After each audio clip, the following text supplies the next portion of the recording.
Welcome to the C47 podcast. I'm Charbel Haddad, and today we're trying this first ever segment.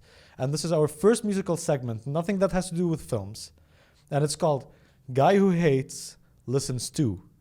And today I'm the guy who hates Opeth, and I'm listening to Opeth. So basically, Opeth for me is one of those bands that people tell you have to listen to Opeth. And honestly, I never wanted to listen to Opeth. I guess it's because it's just one of those things when someone wants to force you to listen to something, you just don't want to listen to it. But either way, many people tried to play a few tracks and I just never caught up to it. I always have this thing, I want to research metal bands or even bands in general. And basically, I discovered that they're from Sweden. And the guy that produced their first two albums is Dan Swano. And I'm a great fan of this guy. Listen to his music, you'll love it.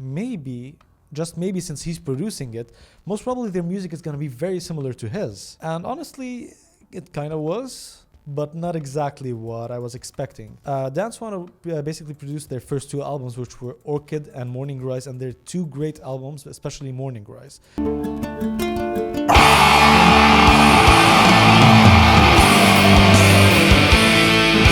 And for me, when people started telling me about Opeth, they told me Opeth is this progressive rock band. And it wasn't the case. It was basically a bit of death metal with lots of doom and a nice chunk of progressive metal, actually. And it was the first time I listened to that sort of progressive, because mostly when people tell you progressive, they say Dream Theater. Yeah. Listening to these two albums, I was like, okay, there's something happening here. And I just don't want to judge it from these two albums. Because basically, when you judge the first two albums from a band, or especially their debut album, you're not doing the band justice. So basically, at that point, when I heard that third album, I was like, okay, there is a decent change. But I thought that there was something still lacking in the band. Until I got to this one album called Deliverance.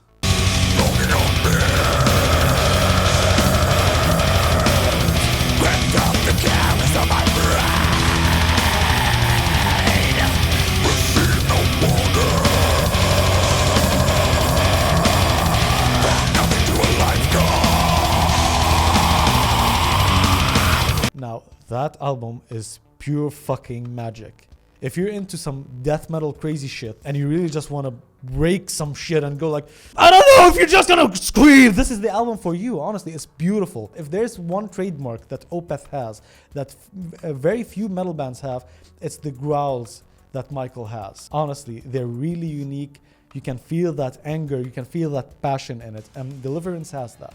But then, for some strange reason, they really just want to experiment and they go to an album called Damnation and they shit on themselves. I'm just not a fan of Steven Wilson, and he produced this album and it sounds as if, I don't know, like you put the mix in a matchbox and you're just shaking it as much as you can, and it sucks. Just to put that straightforward, I hated Heritage. Don't say it as if it's out of spite for him. No. I didn't like Heritage. It was a really like failed attempt to doing progressive rock. But Sorceress, for example, was great.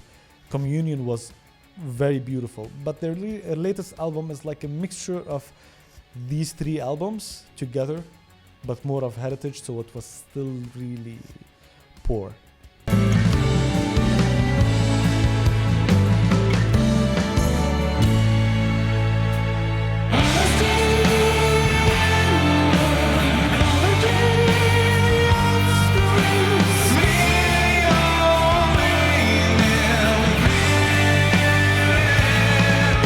Now, the thing is, I'm trying to take Reddy's approval here because Reddy is a huge fan of, Giddy is a huge fan of Opeth, and so yeah. He's treading lightly. So mostly right now you just heard me like ranting about a few albums, but I think it's also good to say like there were some really nice albums that like really shine when it comes to Opeth. One of them was actually Ghost Reveries, and it's a very interesting album, honestly. It was that really nice mixture of that progressive rock element that they have, plus that death metal, doom metal element.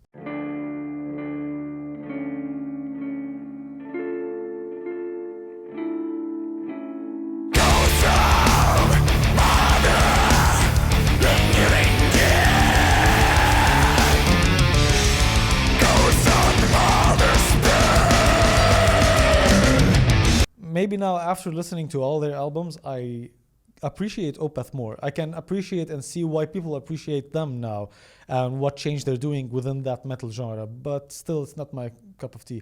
I'd go watch them live if anyone tells me like Opeth are playing live. I'd go watch that. I would never buy any of their albums except Deliverance. And yeah, basically that's it. If there's anything I'm really happy about when it comes to Opeth, is that the record label didn't want them to put Damnation and Deliverance together, because that would have been the biggest, like, shit hits the fan kind of thing. But honestly, my favorite that I advise anyone to listen to is Deliverance. And Rag, I don't know if you'll add a picture here or there, so just add. Yeah. I'll put it right on your face. That's what I was expecting. Yeah. So basically, the guy who hates Opeth now tolerates Opeth, but I'm still not a huge fan. So go live with it and fuck you. So here you have it. I suppose next episode is gonna be guy who hates Rammstein listens to Rammstein, or maybe guy who hates Tool listens to Tool. So I'm the guy that hates Tool. I I'm fucking the guy hate Tool. Fuck you. who hates Rammstein. Yeah, fuck you too. I'm always gonna hate them. So like, subscribe, leave a comment, tell us how much we suck, how much I suck because you love Opeth and I don't. Screw you. And tell us who needs to listen to Nickelback.